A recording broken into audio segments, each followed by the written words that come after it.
అందరికీ నమస్కారం. అస్సలాము అలైకుం రహమతుల్లాహి బర్కాతు. మిత్రులారా, 1999లో నేను రాజకీయాల్లో అడుగుపెట్టాను. మా పెద్దాయన డాక్టర్ డి రామానాయుడు గారి కోసం.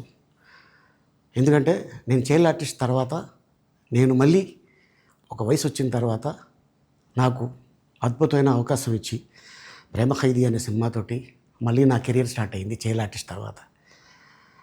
అలాగే వారు బాపట్ల నుంచి ఇలాగ నేను ఎంపీగా నుంచుంటున్నాను రా, నువ్వు రావాలి, నా క్యాన్వాస్ చేయాలి అనగానే తప్పకుండా గురుగారు, ఎందుకంటే మీ సినిమా తర్వాత నేను మళ్ళీ ఒక ఆర్టిస్ట్గా నేను ఎదిగాను, సో డెఫినెట్గా నేను వస్తాను అని చెప్పి వెళ్ళటం జరిగింది.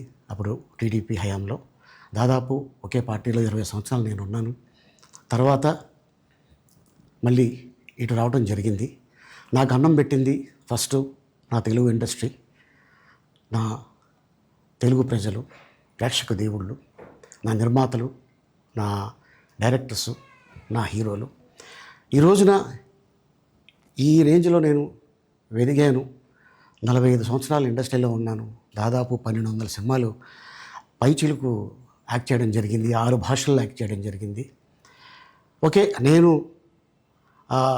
దయాగుణం ఉంది, భగవంతుడు ఇచ్చాడు కాబట్టి నాకు రాజకీయం తోడైతే కొద్దిగా 10 మందికి నేను సహాయపడగలను అనే ఉద్దేశంతో రాజకీయాల్లోకి వచ్చాను తప్ప రాజకీయాలు చేయాలని రాజకీయాల్లోకి రాలేదు.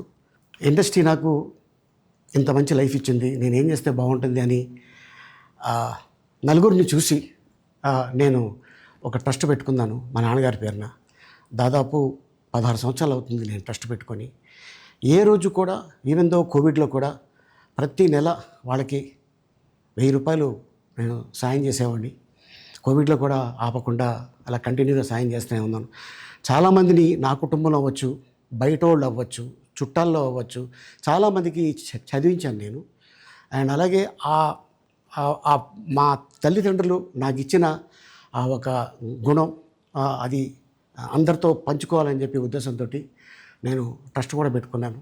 నా ఇన్కంలో దాదాపు 20% నేను ట్రస్ట్కి ఇవ్వటం జరుగుతుంది. గతంలో కూడా చెప్పా, ఫారిన్ కంట్రీస్లో ఏదైనా ఈవెంట్స్ చేస్తే దాంట్లో నుంచి 60% ట్రస్ట్కి వెళ్ళి 40% నేను తీసుకునేవాడిని. సో ఇట్లాగా చాలా సేవలు చేసి ఉన్నాను కాబట్టి ఈ మాట కూడా నేను మీకు చెప్పుకుంటున్నాను. అండ్ అలాగే నేను వ్యక్తిగతంగా ఎవరి మీద ఏ పార్టీలో ఉన్నా కూడా నేను నా పార్టీ గురించి నేను పొగుడుతాను, అక్కడ ఉన్న వ్యక్తి ఎమ్మెల్యే క్యాండిడేట్ గురించి నేను పొగుడుతాను, నా నాయకుడిని నేను పొగుడుతాను తప్ప ఎప్పుడు ఎవరిని కూడా ఒక మాట అంటాం కానీ వాళ్ళ లైఫ్ గురించి కానీ వాళ్ళ పర్సనల్ లైఫ్ గురించి కానీ ఎప్పుడు కూడా ఏ వేదిక మీద కూడా మీరు వెతికినా కూడా దొరకదు.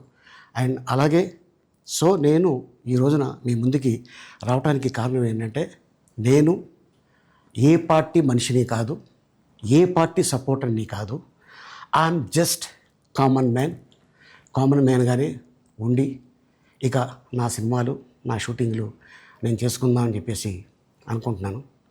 That's it. ఈ మాట చెప్పడానికే నేను మీ ముందుకు వచ్చాను.